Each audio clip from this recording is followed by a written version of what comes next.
The SPIRIT-P3 study, which I'm presenting here in ACR, is a very novel trial design, and it's looking at withdrawing drug in patients who have done well. And it's one of the first large-scale withdrawal studies that we've seen specifically in PsA. So these were patients who were treated with ixekizumab. It was open label. They knew that they were getting the drug. And then if they reached MDA, the minimal disease activity criteria, consistently for 3 months, so on 4 separate occasions, each 4 weeks apart, then they were randomized either to continue on the drug or to switch to placebo. So they then didn't know what they were receiving. And they were randomized from that point onwards. So they'd been on the drug potentially up to 9 months. So obviously people achieved MDA at different times after starting the drug. But then they had it withdrawn. And what we saw is a very high relapse rate in patients who were withdrawn to placebo.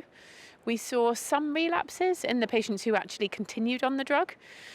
So there are 2 possible explanations for that. One is that obviously psychologically they were concerned that their drug had been withdrawn. That might have affected some of their patient-reported outcomes. And also there may have been just a bit of natural variation in their state. So if they had just achieved MDA and then maybe lost control in one domain, then that would have counted as a flare.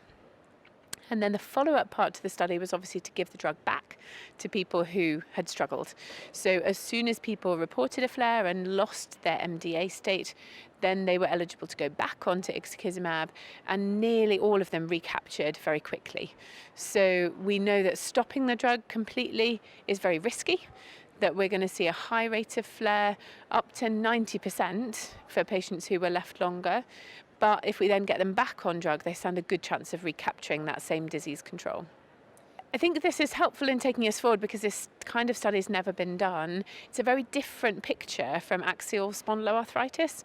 So in AXPAR, we see that some patients can withdraw the drug and actually stay well, but in PsA, they really can't. These patients who admittedly have more severe disease, they're at the severer end of the spectrum for the patients that we see, but you see a very high relapse rate. So I think it would put us off doing future studies like this, where we stop the drug completely. I think where we need to focus our efforts now is on tapering. So we may not be able to stop the drug completely, but we've got a number of smaller observational studies which suggest we can probably taper the dose in patients doing very well, and then we can minimize any risks from the drug, save the costs, and keep people well. So the additional analysis that we did on the same study was looking at which components of MDA actually caused the flare. So when we're thinking about patients in MDA, there are seven different domains. So there's tender joint, swollen joint, enthesitis, skin, pain, global, and hack. And any of those components losing control could cause a loss of the MDA criteria overall. And so we looked at which components tended to be associated with the flare, and actually we saw a difference between drug and placebo for all of the components except for hack and enthesitis. So I think the hack makes sense. We're not seeing such a quick change in somebody's functional status. That tends to be a slower change.